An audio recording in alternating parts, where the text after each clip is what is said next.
কথা হচ্ছে বন্দর তুমি কার।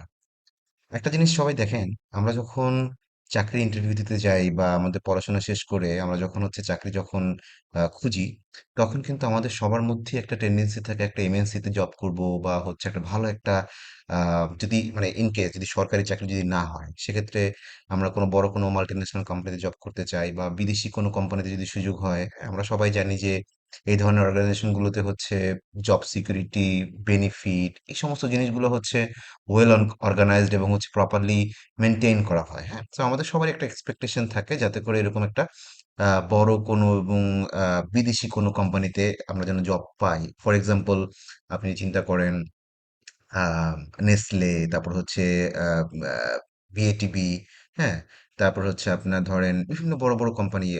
আপনার এই মোমেন্টে ধরেন যদি আপনি যদি হোটেলগুলোর দিকে যদি তাকান, যে ওয়েস্টিন, লা মেরিডিয়ান, হ্যাঁ, রেডিসন, তারপর আপনার রেনেসেন্স, হ্যাঁ, এই ধরনের যে হোটেলগুলো আছে এগুলো সবই তো আপনার ফরেন, আপনার বিদেশি সংস্থার মাধ্যমে আপনার অপারেট হয়, ম্যানেজমেন্টটা দেশের।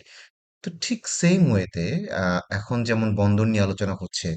সো বন্দরটা যদি ওইরকমই কোনো একটা প্রতিষ্ঠানের হাতে যদি থাকে, for example DP world, so DP ওয়ার্ল্ডের যেহেতু আপনি অলরেডি দেখতে পেয়েছেন যে তারা এইসব ব্যাপারে আহ, অনেক অভিজ্ঞ, তাহলে কেন নয় যে একটা ভালো একটা ম্যানেজমেন্ট এসে আমাদের একটা পোর্টকে, আমাদের একটা সম্পদকে আহ, আরো ভালোভাবে অপারেট করবে, নিয়মতান্ত্রিক ভাবে অপারেট করবে। হ্যাঁ, যে দুর্নীতিগুলো হচ্ছিল সেই দুর্নীতিগুলো থেকে বন্দরটাকে, বন্দর ব্যবস্থাপনাকে সেভ করবে। হ্যাঁ, দেশের এক্সপোর্ট ইম্পোর্টে আরো গতি আনয়ন করবে। সো এই সমস্ত যদি আহ, আহ, কর্মকাণ্ড যদি ভালো হয়, দেশের জন্য যদি ভালো হয়, তাহলে কেন এটা আহ, আপনার গভর্নমেন্ট মানে আপনার নির্বাচিত সরকার হইতে হবে, না হইলে হবে না?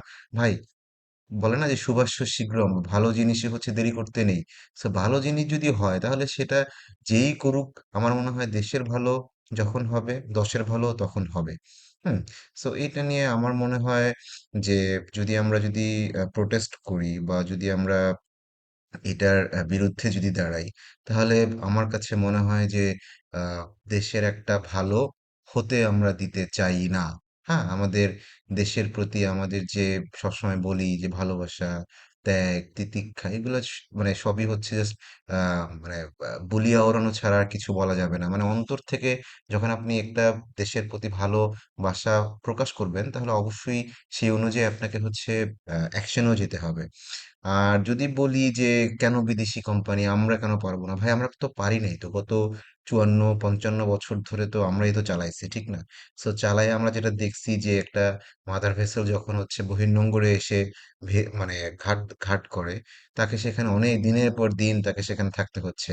হোয়ার আপনি ধরেন যদি সিঙ্গাপুর বা চায়নার দিকে যদি তাকান, সেখানে কত সহজে কত দ্রুত তারা মালামাল আনলোড করছে, লোড করছে, আবার পুরো বিশ্বে ছড়িয়ে পড়তেছে। সো আমরা আমাদের নিজেদের বাস কেন নিজেরাই নিজেদেরকে দিতে সবসময় উদগ্রীব থাকি? I really don't know.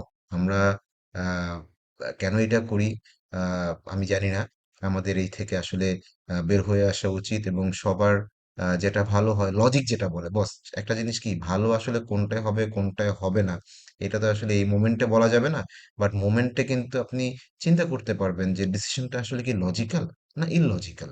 লজিকের ধারটা মানে লজিকের ভাগটা বেশি, নাকি ইললজিক্যালের ভারটা বেশি? যদি ইললজিক্যালের ভার বেশি হয়, তাহলে জনগণ প্রোটেস্ট করবে। আর যদি লজিক্যাল হয়, তাহলে আপনি ভাই দুই একজন দিয়ে আপনি এরকম প্রোটেস্ট করিয়ে আপনি কোনো সিদ্ধান্ত, একটা গণতান্ত্রিক রাষ্ট্রের সিদ্ধান্তকে আপনি এভাবে রুখতে পারেন না, শুধুমাত্র যে এটা ইন্টারিম গভর্নমেন্ট, এটা অনির্বাচিত সরকার, এইসব বলে।